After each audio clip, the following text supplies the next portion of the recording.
Hello, everyone. My guest today is Len Reo. He's the founder of Attivo Group, a team of people passionate about efficient business processes and the information systems and automation that support them. Experts in ERP, such as SAP Business One and cloud hosting, Attivo Group is a national operation that is focused on manufacturing and distribution companies. Len, you ready to take us to the top? Absolutely. All right. So your software is called Attivo. Help me understand who your customers are. Who are you selling to? We work with small manufacturers and wholesale distributors, as well as certain types of service companies. And by small, I mean 2 million to 30 million in revenues, those that are on their first real true ERP implementation journey. Mm-hmm. That is not a journey I think that anyone really looks forward to. No one wakes up and says, I'm excited about my ERP system today. So how do you get them addicted to your platform? What's your onboarding look like? Well, it's really about solving business problems for them. They don't wake up and say, "I've got to have ERP today. Yeah. I got to solve this headache today," and consequently, those headaches are what we solve. The true business problems of inventory control and production management and product costing and pricing and commissions and everything that goes with it. Now, everything you just mentioned is very different depending on the type of manufacturer that you are. Are you an all-in-one solution that any manufacturer can use, or have you monopolized one specific niche? Well, we serve a fairly wide variety of manufacturing companies. There are many that have better, vertical solutions because of their unique process, like oil refineries and things of that nature. We work when we go to market. We focus specifically on complex industries. Food and beverage, pharma, medical device, metals manufacturing, anything where there's a high degree of quality control, traceability of product, production scheduling, and supply chain complexity is where these tools are most valuable. And Len, when you do get a customer onboarded, I'm sure you have a wide range of how much they pay you per year, but on average, what's a company going to pay you to use your software? Well, a 10-user implementation typically ranges about $16,000 to $20,000 per year. Mm-hmm. It's all subscription software. So, a 10-user system is really about $1,500 per month. Yep. Okay, and that's great. Now, help me understand, put some color around the seat, right? So if someone buys 10 seats for $20K, what's the job title of the people using those seats usually? These would be people that are in finance, such as the controller and the accounts payable clerk, as well as the purchasing manager and folks in production and planning, as well as all the customer service and salespersons as well. Mm-hmm. And give me the backstory here, Len. I'm curious. When did you launch the company? What year? Actually, it goes back to 1993. 93? I was 4 years old, Len. Holy cow. I know. We were connecting $5,000 PCs with NetWare blue, cables and working with DOS software back in those days. Wow. So you, correct me if this is wrong, you sort of have an agency, and at some point you say we should build software for your current business today. Like, take me from 1993 to where we are today. Sure. So we are primarily value-added resellers. So our product, Attivo All-in-One, is the SAP Business One application as adapted for ease of implementation by our team. But previous to this, we had worked with other software developers, and over the years, some have risen and some have fallen or been, gobbled up by a larger entity. But the SAP relationship is an extremely strong one. They even have a chief partner officer at the big table at SAP. So they're very committed to a channel sales methodology. I see. So you don't have engineers on your platform building proprietary software. You are packaging, selling, and helping people get on board to SAP software. Well, we do have developers and programmers for the purpose of personalizing the deployment to solve the unique workflow processes that are required. The package software comes with many tools that allow it to be almost like it comes out of the box, highly usable, but it's also like, molding clay. We can also adapt it to unique requirements of our particular implementations. And so is this $20,000 sort of per seat fee something that goes on forever, or does it start and stop after you implement and complete implementation? It is subscription software, so it does continue Okay. From there forward, but it replaces the need to have to spend to write a check for 6 figures to buy the license up front, like the old model was some 3, 4, 5 years ago. I see. And it shifted the lifetime value of the customer from that first year where it was a large transaction to being a 10-year relationship. Mm-hmm. And so how many customers are you serving today? We currently have about 240 active customers. Holy cow. Okay. So this is a lot of customers. Can I take 240 times 20,000 a year on average? What's that, like 5 million a year in revenue, something like that? I wish you could, but why can't I? Well, many of them have been around a long time and purchase software through the old perpetual model as compared to the subscription model. So we're just continuing to service them, providing technology assistance and technical support going forward. So that whole group of legacy customers is kind of on maintenance, if you want to consider it that way. I see. Okay. So it sounds like maybe you're below 4.8 million a year in revenue. Can I ask you what you did in 2020? About 3.2 million. Okay. And what did you do the year before that? And how are you getting the growth? The growth is coming through some fairly aggressive marketing, such as, email marketing, blogging. Referral marketing is very strong for us. We work with a nationwide organization called Provisors of Accountants and Attorneys and Consultants. And so referrals are a very important part of our growth. And so if you did 3.8 million in 2020, what did you do in 2019? Do you remember? I think we did about 2.9. Oh, wow. Okay, that's actually that's pretty healthy growth, 2.9 to 3.8 million. Are you doing this all bootstrapped, or did you raise capital?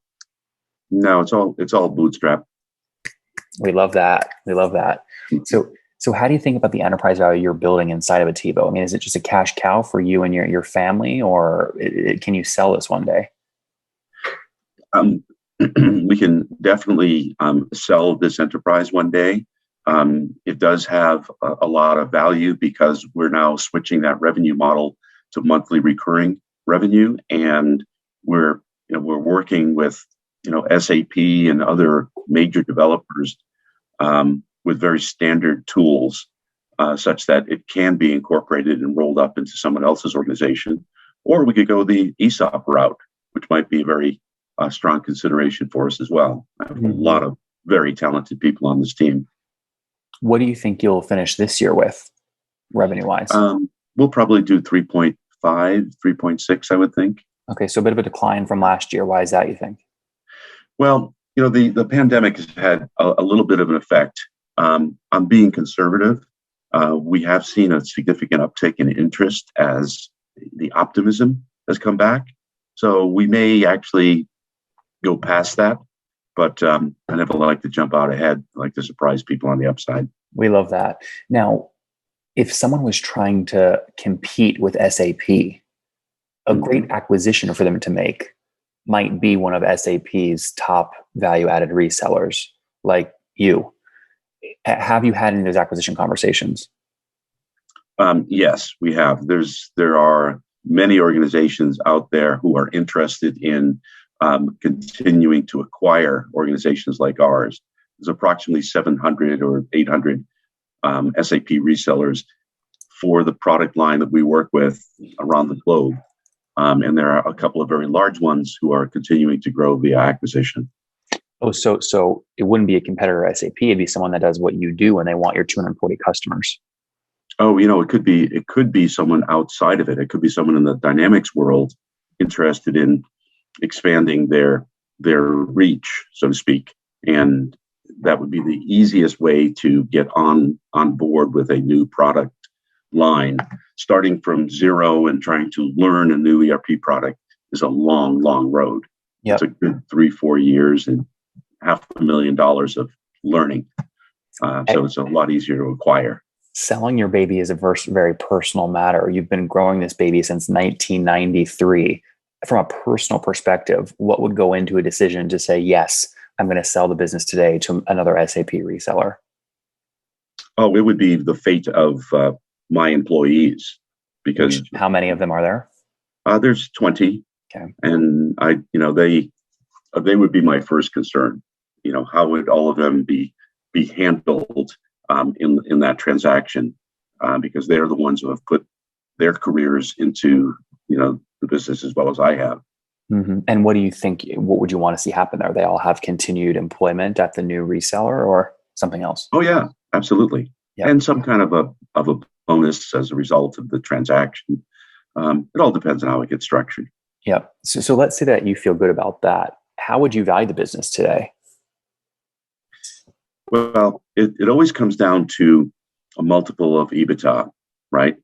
So, even though we've had continued sales, our profitability hasn't followed that trajectory of sales as well as it should.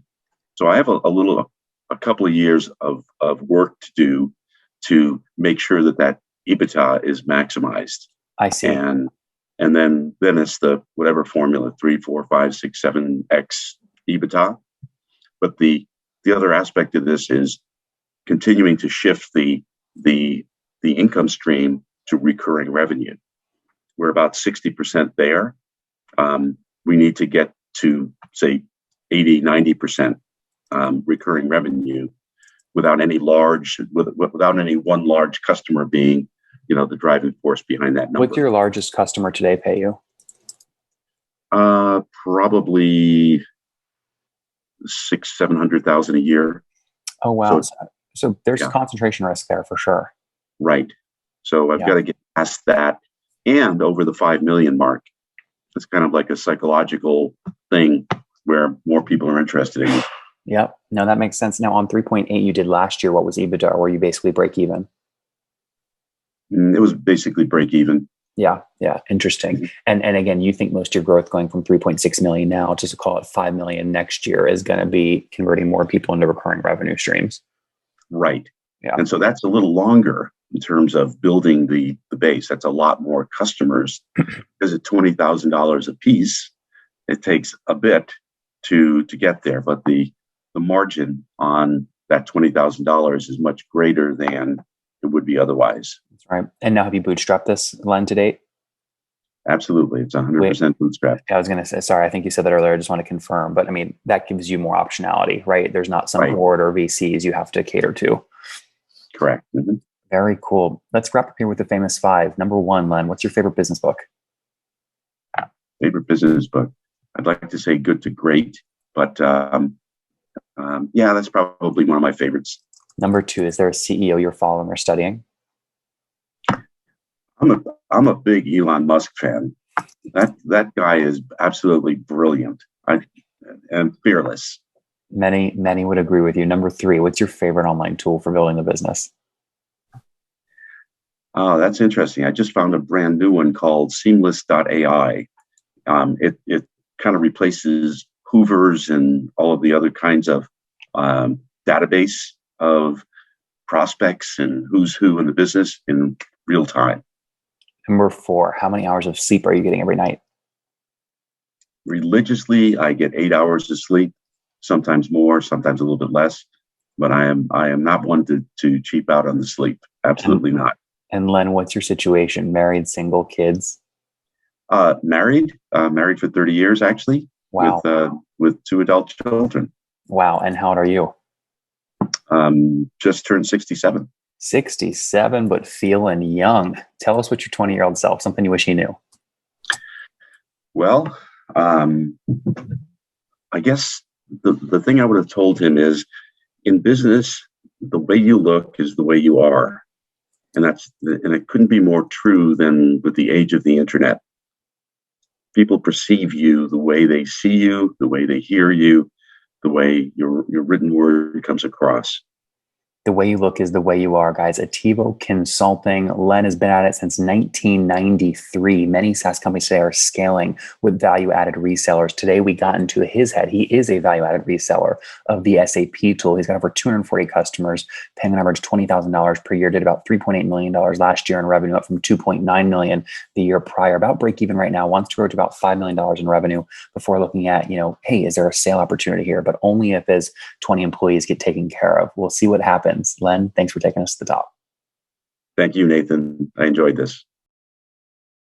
One more thing before you go. We have a brand new show every Thursday at 1 p.m. Central. It's called Shark Tank for SaaS. We call it Deal or Bust. One founder comes on, 3 hungry buyers, they try and do a deal live, and the founder shares back-end dashboards, their expenses, their revenue, ARPU, CAC, LTV, you name it, they share it. And the buyers try and make a deal live. It is fun to watch every Thursday, 1 p.m. Central. Additionally, remember, these recorded founder interviews go live. We release them here on YouTube every day at 2 p.m. Central. To make sure you don't miss any of that, make sure you click the subscribe button below here on YouTube, the big red button, and then click the little bell notification to make sure you get notifications when we do go live. I wouldn't want you to miss breaking news in the SaaS world, whether it's an acquisition, a big fundraise, a big sale, a big profitability statement, or something else. I don't want you to miss it. Additionally, if you want to take this conversation deeper and further, we have by far the largest private Slack community for B2B SaaS founders. You want to get in there. We've probably talked about your tool if you're running a company or your firm if you're investing. You can go in there and quickly search and see what people are saying. Sign up for that at nathanlatka.com/Slack. In the meantime, I'm hanging out with you here on YouTube. I'll be in the comments for the next 30 minutes. Feel free to let me know what you thought about this episode. And if you enjoyed it, click the thumbs up. We get a lot of haters that are mad at how aggressive I am on these shows, but I do it so that we can all learn. We have to counter those people. We got to push them away. Click the thumbs up below to counter them and know that I appreciate your guys' support. All right, I'll be in the comments. See ya.